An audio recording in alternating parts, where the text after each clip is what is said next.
Dead cops, dead cops, dead cops. What's up, everybody, and welcome back to Adam Tyler World. Thank you for joining me today. Well, I'm a little frustrated because I came this close to having the Elite WWE Championship. Not the replica, the Elite. As you all probably know, I had the Elite Universal, which is the red one, but that doesn't mean squat because they don't use the red one anymore because it went to SmackDown. So I have the blue replica. So I said, it was in my hands. I was holding it. So I'm going to explain to you exactly what happened and try not to blow a fuse and have an aneurysm on video. So I was talking to this guy on OfferUp. I got it down to a decent price and we decided to meet. I had to meet him in Compton. And if you know anything about me, I'm not the kind of guy that fits in Compton. Okay, say what you want. And it was a large sum of money, so I decided let's meet at the police station. Okay, I picked one, or he picked one. Like, all right, cool. Then I looked at it and realized, oh, that one's closed today. So a police station doesn't mean squat. It's just an empty building. So we found a second one that was open. And we decided to meet there. And we're supposed to meet at 1 p.m. I'm driving 45 minutes away. He's driving 10. And he still got there late. I got there a little bit early because I wanted to talk to the police officers and say, hey, I'm going to be doing this deal. Do you mind having somebody check it out? I finally got a hold of someone on the phone. They're like, all right, cool, we can do that. But the only issue was there was a big metal gate in the way. So if anything did go down, they'd have to run around the building to get to me. So I'm good as dead. So the police, no good. And that police station was disgusting. There was pigeons up on the top of the thing, pigeon poop everywhere. The gate wouldn't open, like I said. What kind of security is that? You should be able to get out. What if the place was on fire and someone tried to shoot up the place and you had to get out of there and you had to, that was the only exit and that exit was no longer an exit? Dead cops, dead cops, dead cops. What are you doing here, police officers? Get the stuff fixed. You need to be able to escape. You shouldn't have you should might as well just have a wall there, okay? We can't get out. We're going to die. Like I said, we settled on a price and I was finally going to meet him once again. He got there late. He was 10 minutes away. It took him till 1:30 to get there. So I'm just waiting to see if he's going to show up, if he's just joking with me, like, haha, I got you. You have to just, you went all the way over there for nothing.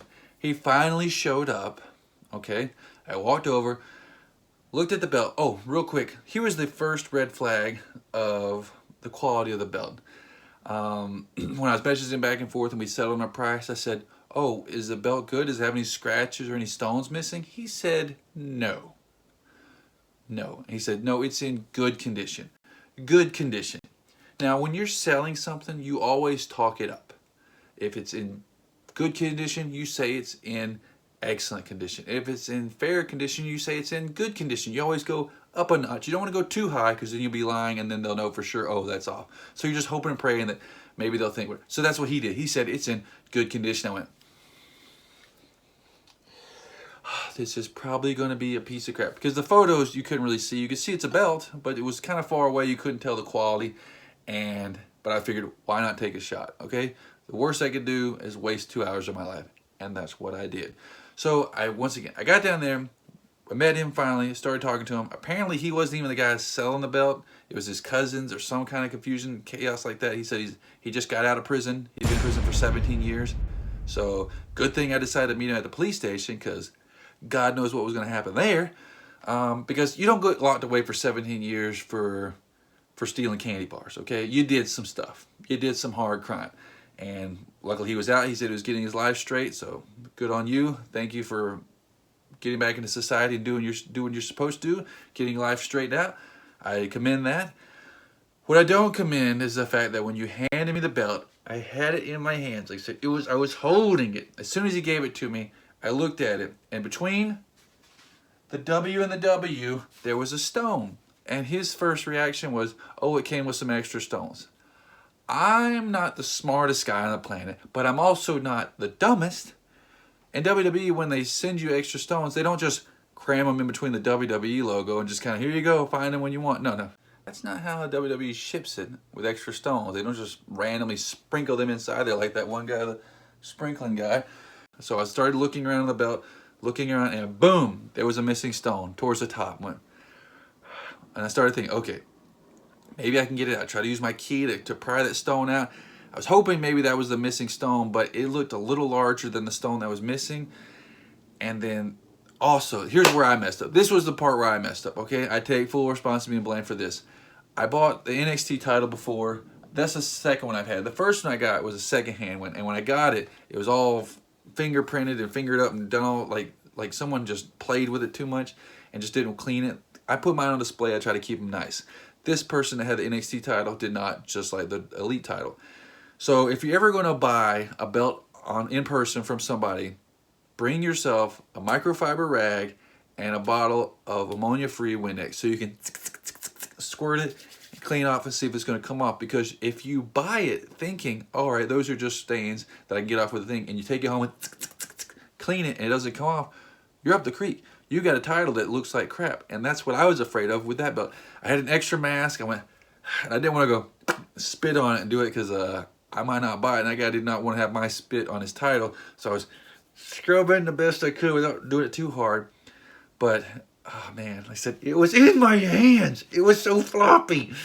And I had to go, nah, I can't, man. I can't pull the trigger on that and buy that belt because, once again, if the stone was not out, I probably would have got it. And that wasn't the only thing wrong with it. It didn't look like any scratches. It was like a little bit of a mess up on the main plate, which is the most important part because that's the part you see the most when it's on display.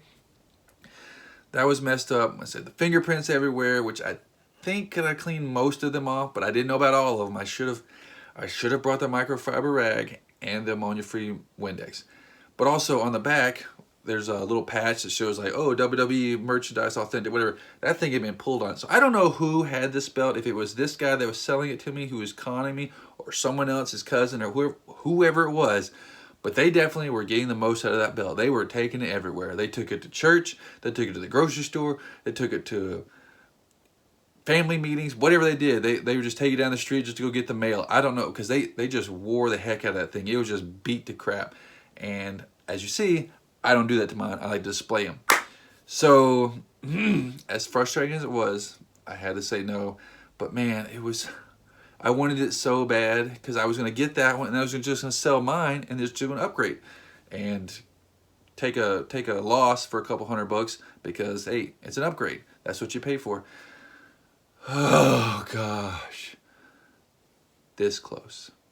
This close. But it's not the end. Maybe someone else will come along and want to sell theirs. Fingers crossed. This time I just got to remember to bring the stuff. But that is it. I don't know if anybody else has ever bought one secondhand. Oh, I did confirm, like, if I ever wanted to buy one online from somebody else that's not WWE Shop or an actual place, not going to do it. Don't ever buy one from a person because they're always going to upsell it and say, oh, it's in good condition when it's in fair to crappy condition. I can't even talk. I'm so frustrated. But, yeah, that's why I meet them in person because then you can go, oh, cool, it looks good or it doesn't. And then I'd have been out of several $100s with a crappy belt because I decided to do it online. That is it. I hope everybody enjoyed the video. Don't forget to like this video, comment below, and subscribe. And as always, I do appreciate it greatly. And until next time, peace.